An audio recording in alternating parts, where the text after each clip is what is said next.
আসসালামু আলাইকুম, আশা করছি সবাই ভালো আছেন। আজকে শেয়ার করছি ঝটপট তৈরি করা যায় এমন একটি সকালের নাস্তা রেসিপি। হাতে যদি 10 মিনিট সময় থাকে তাহলেই তৈরি করতে পারবেন এই হেলদি ঝটপট নাস্তাটা।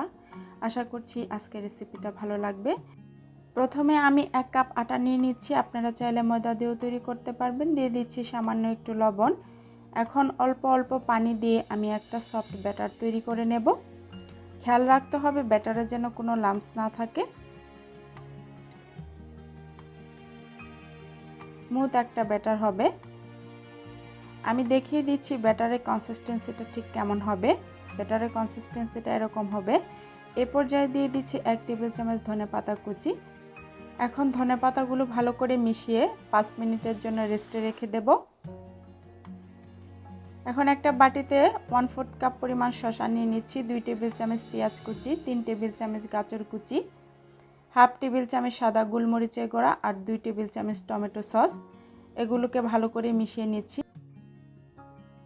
মিশিয়ে একটা জায়গায় রেখে দিব। এখানে কোনো লবণ ব্যবহার করা যাবে না, তাহলে পানি উঠে আসবে। এখন একটা বাটিতে 2টো ডিম নিয়ে নিচ্ছি। এর মধ্যে দিয়ে দিচ্ছি 2 টেবিল চামচ পেঁয়াজ কুচি, হাফ টেবিল চামচ কাঁচামরিচ কুচি, সামান্য একটু লবণ দিয়ে মিশিয়ে রেখে দিচ্ছি। ব্যাটারটা 5 মিনিট রেস্টে রেখে দিয়েছিলাম। এখন আরেকটু বিট করে নিচ্ছি। বিট করে সরাসরি চুলায় চলে এসেছি। চুলায় একটা প্যান বসিয়ে সামান্য একটু তেল গ্রিস করে দিচ্ছি। এখন ব্যাটারটা দিয়ে দিচ্ছি। ব্যাটারটা দিয়ে আমি স্প্রেড করে দেব। খুবই তাড়াতাড়ি রুটির কালারটা চেঞ্জ হয়ে আসবে। রুটির কালারটা চেঞ্জ হয়ে আসলে আমি রুটিটাকে উল্টে দেব। এখন রুটিটাকে কিছুক্ষণ ভেজে নেব। সামান্য একটু তেল দিয়ে দিলাম। রুটিটাকে কিছুক্ষণ ভেজে নিয়েছি। এখন আমি এর মধ্যে যে ডিমের মিক্সচারটা আছে সেটা দিয়ে দিচ্ছি। এখন আরেকটু ভেজে নেব।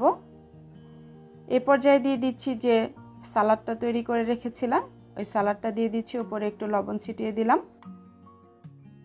এখন ফোল্ড করে নিলাম।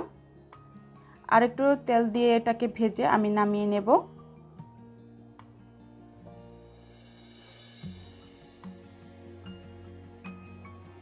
এটা প্রায় হয়ে গেছে, এখন আমি নামিয়ে নিচ্ছি।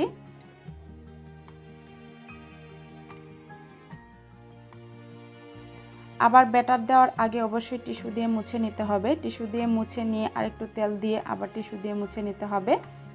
আবার একটু ব্যাটার দিয়ে স্প্রেড করে দিচ্ছি। আবারও রুটি কালারটা চেঞ্জ হয়ে গেলে এটাকে উল্টিয়ে দেব।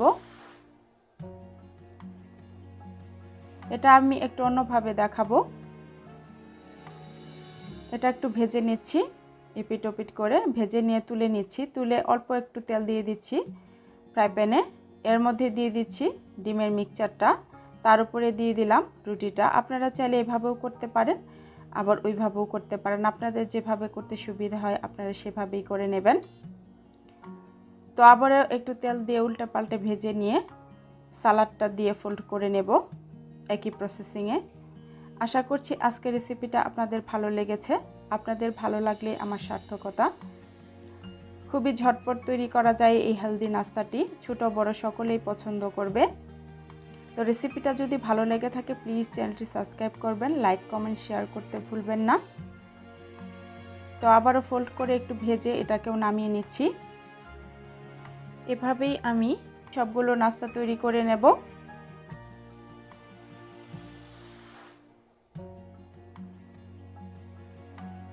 তো সবগুলো নাস্তা তৈরি করে নিয়েছি।